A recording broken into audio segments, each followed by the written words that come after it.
Bonjour à tous, bienvenue dans une nouvelle vidéo Booktube, c'est-à-dire une vidéo où je vous présente un livre et vous donne mon avis dessus. Aujourd'hui, nous allons parler du roman français Le sourire contagieux des croissants au beurre de Camille Andréa, qui est une fiction tirant sur le développement personnel que j'ai écouté récemment et dont j'avais envie de vous parler aujourd'hui.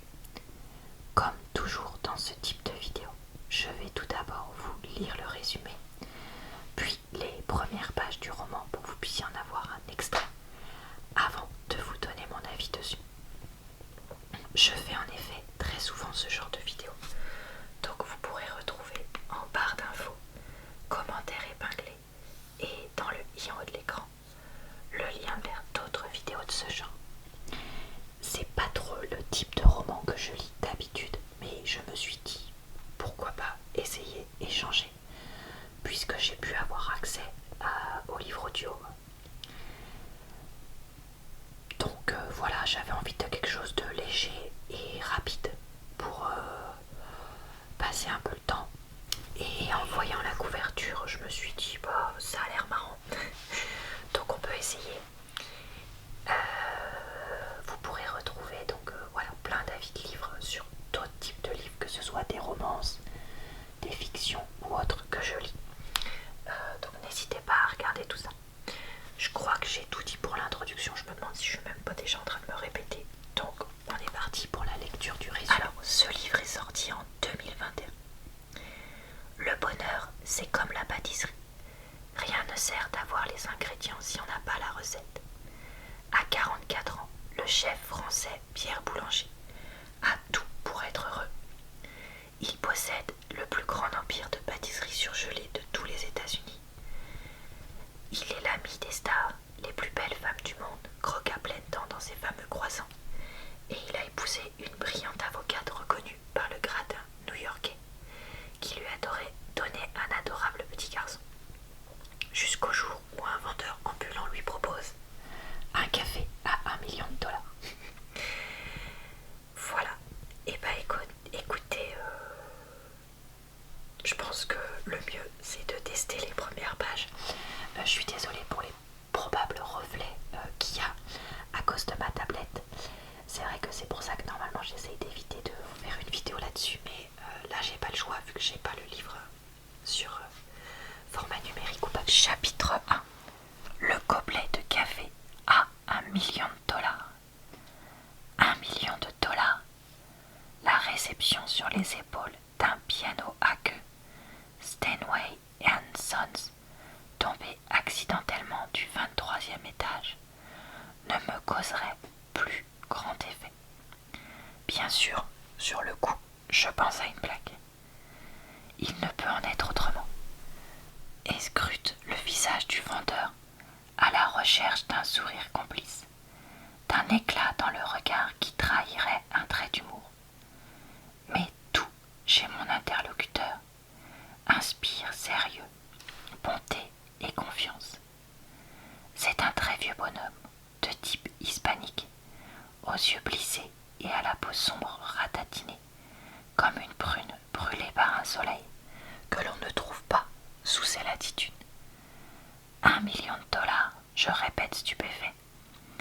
$1 million pour un simple gobelet de café. J'éclate de rire et me retourne pour prendre à témoin les autres clients. Mais je réalise aussitôt que je suis le seul. Autour de moi, les New-Yorkais enveloppés vagues à leurs occupations, indifférents à la scène irréelle qui se joue devant eux. C'est pourtant difficile de ne pas nous voir. Le chariot est installé en plein milieu du trottoir et le vieux est assis sur une chaise de camping à ses aises, ne semblant même pas se rendre compte qu'il force les passants à le contourner, ou s'il s'en aperçoit, ne se souciant guère de la gêne occasionnée. Tu m'as l'air d'être un homme intelligent.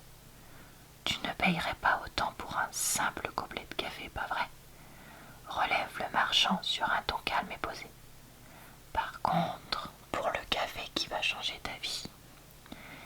Il esquisse un grand sourire d'autosatisfaction qui dévoile, l'espace de quelques secondes, l'unique dent qu'il possède.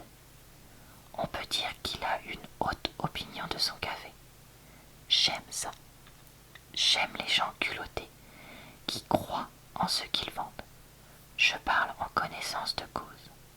Je crois tout autant en mes croissants surgelés, bien plus qu'à la paix au Proche-Orient ou au plan d'action sociale du Parti républicain.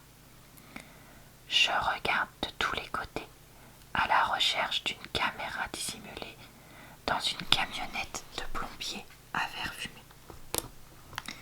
Je m'attends à ce qu'une équipe de cadreurs canadiens surgisse d'un moment à l'autre, le sourire aux lèvres, en me pointant d'un doigt moqueur. On m'avouerait alors que toute la scène a été filmée pour un programme de télévision à la mode dont je suis devenue, à mon insu, la vedette. C'est pour quelle chaîne? L'homme reste impassible. Nous nous dévisageons en silence, l'un en face de l'autre comme deux cow-boys en duel, qui se jaugeraient du regard, prêts à dégainer. Quelques secondes plus tard, aucune équipe n'étant apparue, je décide de dégainer le premier. Ok, vous êtes sérieux, dis-je, en me demandant si la réalité n'est pas plus absurde encore que cette histoire de caméra cachée. Très bien, vous êtes quoi? Une sorte de teaser de bonne aventure? Vous lisez l'avenir dans les capsules de Nespresso? Je te l'ai dit, je suis juste l'homme qui t'offre le café qui va changer ta vie. J'éclate de rire pour $1 million. $1 million, $1 million. Tu n'as que ces mots à la bouche, s'exclame-t-il sur le ton que prendrait un grand-père pour gronder un petit-fils impertinent. Si tu marchais dans le désert depuis des jours, assoiffé et sans repère, ne donnerais-tu pas toute ta fortune pour quelques gouttes d'eau? Un désert, il fait 3 degrés et nous sommes en plein Manhattan. Voilà ce que te disent tes yeux. Mais ton cœur, lui, sait bien que ta vie est un vrai désert. Voilà, je m'arrête là pour cet extrait. Alors, qu'ai-je donc pensé de ce roman? Écoutez, je vais être assez claire, je l'ai pas vraiment aimé. Pourquoi? Parce qu'en fait, c'est le genre de livre qui est pas pour moi. Je n'aime pas les livres de développement personnel. Et donc c'est vrai que quand j'ai fini par me rendre compte que c'était ça comme type de livre, parce qu'en le commençant, je vous avoue que je ne le savais pas, je pensais que c'était juste une fiction. Je me suis dit, est-ce que je le finis ou pas? Mais comme j'avais le livre audio et que ça me permettait de l'écouter en voiture pour passer le temps, et que une fois que je l'avais commencé et que ça a commencé vraiment à me saouler, j'en étais déjà un tiers vu qu'il est assez rapide. Même s'il y a beaucoup de pages, en fait, il se lit très très rapidement vu que les chapitres sont très courts et tout ça. Je me suis dit, vous savez quoi, je vais le finir, comme ça je ferai une critique vraiment complète. Et bah je peux complètement dire que c'était quand même un peu nul. J'ai pas du tout réussi à sympathiser avec Pierre Boulanger, ce milliardaire qui est très malheureux parce que comme tous les milliardaires, hein, l'argent ne fait pas le bonheur.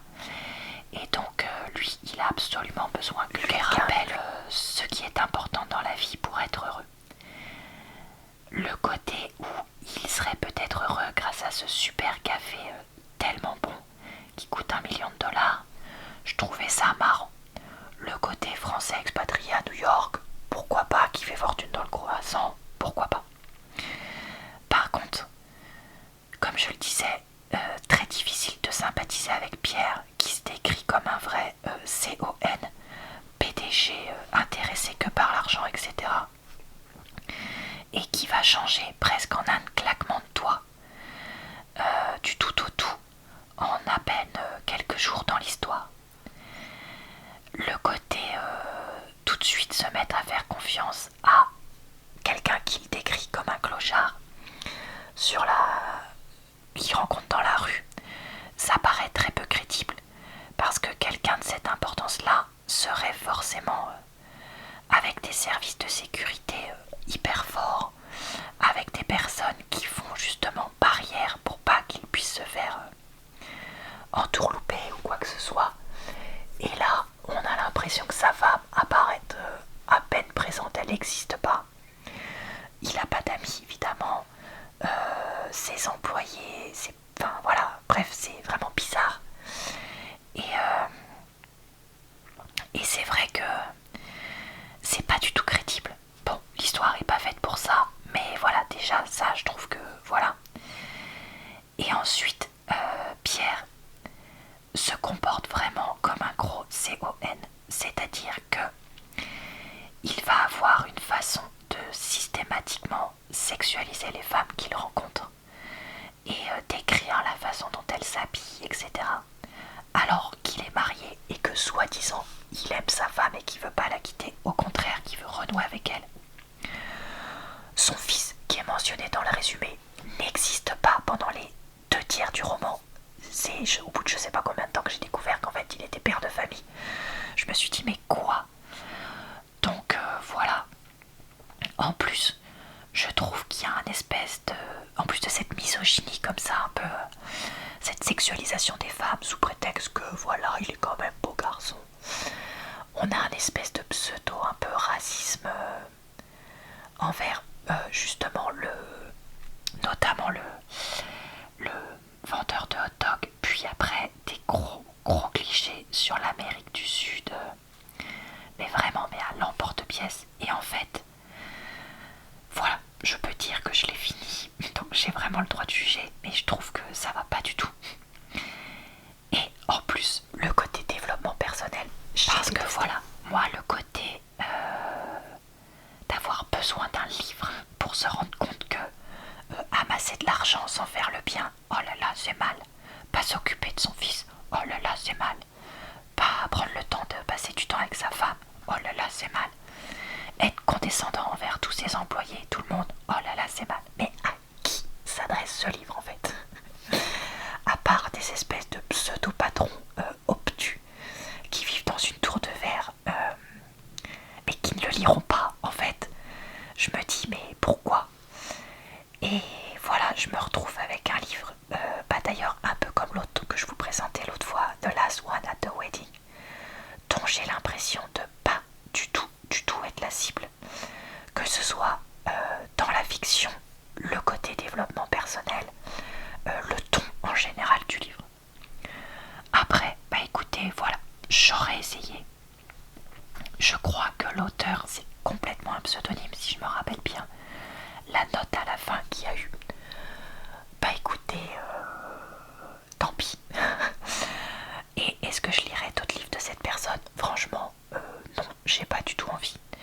Est-ce que ça m'a donné envie de relire ou essayer des fictions développement personnel? Voilà. Et bah écoutez, j'espère que cet avis vous a quand même intéressé.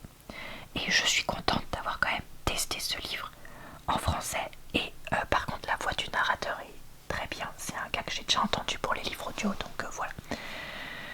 Si vous cherchez un truc vraiment roman de gare ou très léger, pourquoi pas, mais sinon moi comme je dis c'est pas le genre de livre que je recommande.